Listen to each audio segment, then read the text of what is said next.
नमस्कार दर्शकों, खबरों की खबर का सच स्पेशल कार्यक्रम में आप सभी का एक बार फिर से स्वागत है। इस बार हम इजराइल और फिलिस्तीन के बीच सैकड़ों वर्षों से चल रहे विवाद को लेकर चर्चा करेंगे और साथ ही जानेंगे कि युद्ध करना कहां तक जायज होता है। तो चलिए शुरू करते हैं। दोस्तों, कोरोना महामारी की दूसरी और तीसरी लहर से आज पूरा विश्व जूझ रहा है। दिन प्रतिदिन हजारों लाखों की तादाद में लोगों की जानें जा रही हैं। अस्पतालों में ऑक्सीजन, वेंटिलेटर और बेड आदि की किल्लत आ रही है। एक तरफ रेमडेसिविर और ऑक्सीजन सिलेंडर की कालाबाजारी के चलते लोग हजारों लाखों रुपए खर्च कर रहे हैं, तो दूसरी तरफ नकली रेमडेसिविर और स्टेरॉइड को बेचकर बेईमान लोग रातों रात करोड़पति बन रहे हैं। ऐसे में इजराइल जैसा देश, जिसने लगभग 100% तक इस महामारी से निजात पा लिया है, अपनी आधी जनसंख्या को वैक्सीन लगाने के बाद इजराइल मास्क से भी मुक्त हो चुका है। महामारी से निजात पाते ही इजराइल अपने पड़ोसी राज्य फिलिस्तीन के साथ एक बार फिर विवादों में घिर गया है। जी हाँ दोस्तों,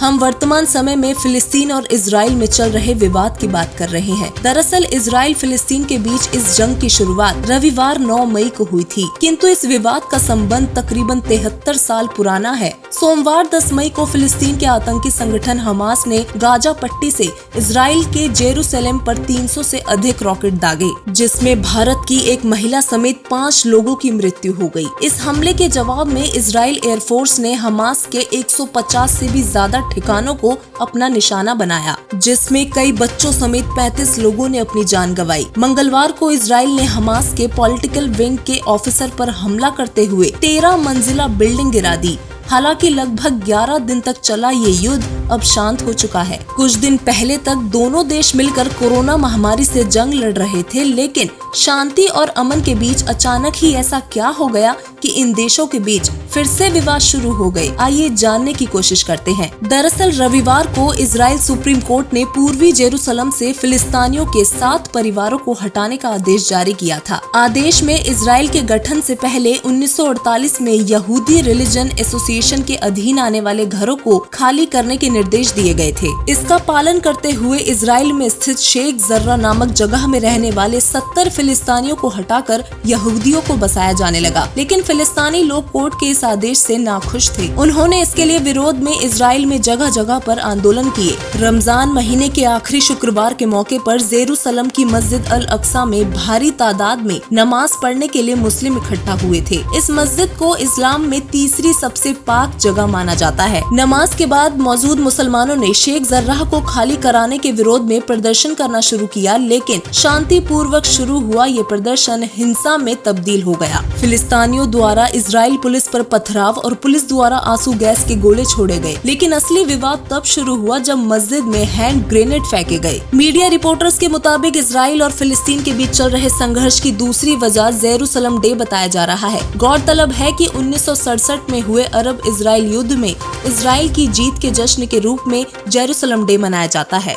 10 मई यानी जेरूसलम डे पर इजरायली जेरूसलम से वेस्टर्न वॉल तक मार्च करते हुए प्रार्थना करते हैं। बता दें कि वेस्टर्न वॉल यहूदियों का एक पवित्र स्थल माना जाता है। इस मार्च के दौरान भी हिंसा हुई थी। इसी दिन इजरायली सुप्रीम कोर्ट में फिलिस्तीनी परिवारों को निकाले जाने के मामले में सुनवाई होनी थी, लेकिन हिंसा को देखते हुए इसे टाल दिया गया है। इतिहास की बात करें तो सन 1948 से पहले फिलिस्तीन का भूगोल कुछ और ही था। तब भी वहाँ कुछ यहूदी शरणार्थी रहते थे, मगर तब फिलिस्तीन पर 100% फिलिस्तीनियों का ही कब्जा था और इजराइल का तब नामो निशान नहीं था। 1948 में अंग्रेजों ने फिलिस्तीन के 2 टुकड़े कर दिए। जमीन का 55% टुकड़ा फिलिस्तीन के हिस्से में आया और 45% इजराइल के हिस्से में। इसी के बाद 14 मई 1948 को इजराइल ने खुद को एक आजाद देश घोषित कर दिया और इस तरह दुनिया में पहली बार एक यहूदी देश का जन्म हुआ। वर्तमान समय में फिलिस्तीन के पास केवल 12% जमीन का हिस्सा ही रह गया है। अन्य हिस्से पर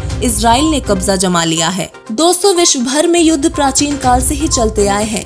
फिर चाहे हम रामायण और महाभारत के ऐतिहासिक युद्ध की बात ही क्यों न कर लें। इतिहास गवाह है कि ज्यादातर युद्ध सीमा के मामले में होते हैं। राजा अपने राज्य की सीमा को बढ़ाने के लिए युद्ध करते और करवाते हैं। महाभारत के युद्ध में तो राज्य को लेकर एक ही परिवार के सदस्य आपस में कटकर मर गए थे। वर्तमान समय में भी हम देखते हैं कि पूरे विश्व में कहीं न कहीं हिंसा और तनाव के सिलसिले चलते ही रहते हैं। लेकिन आखिर युद्ध कर मानव को हिंसक बनने की प्रेरणा कहां से मिलती है? आखिर क्यों सभी देश न्याय और शांति का शासन कर विश्व में एकता व अमन कायम नहीं कर पाते? क्यों किसी भी परिस्थिति का समाधान पाने के लिए युद्ध का ही सहारा लिया जाता है? आइए इस विषय को आध्यात्मिक दृष्टि से समझते हैं, जिसका वर्णन हम अपनी पिछली आध्यात्मिक रिसर्च में भी कर चुके हैं। दरअसल दोस्तों, कबीर साहिब जी द्वारा बताए गए पूर्ण आध्यात्मिक ज्ञान के अनुसार जगत में दो प्रकार की सूक्ष्म ऊर्जा होती है, जिन्हें हम अपनी चर्म दृष्टि से नहीं देख सकते। पहली है सकारात्मक ऊर्जा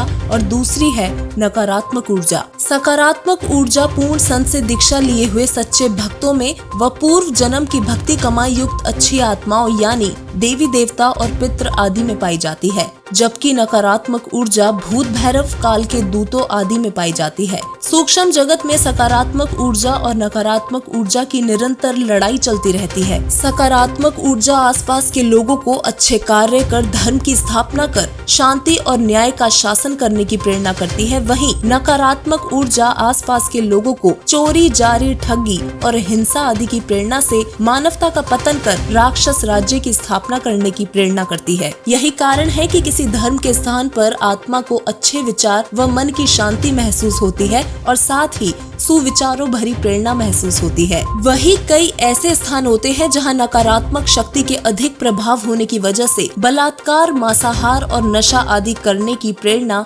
प्राणी में उत्पन्न होती है। ये सारी सकारात्मक ऊर्जा परमेश्वर कबीर देव की प्रेरणा से उत्पन्न की जाती है। वहीं नकारात्मक ऊर्जा काल भ्रम यानी कि शैतान की प्रेरणा से उत्पन्न की जाती है। चोरी, जारी, बलात्कार, रिश्वत, हिंसा आदि कार्य काल भ्रम करवाता है। दरअसल दोस्तों 1993 में इजिप्ट और इजराइल के बीच शांति समझौता हुआ था, जिसके चलते दोनों देशों के प्रधानमंत्रियों को नोबेल पुरस्कार भी दिए गए। लेकिन काल प्रेरणा से कट्टरवादियों ने इजिप्ट के प्रधानमंत्री का कत्ल करवा दिया। उसके बाद इजराइल और फिलिस्तीन के बीच भी एक शांति वार्ता होने पर दोनों देशों के प्रधानमंत्रियों को नोबेल पुरस्कार दिए गए।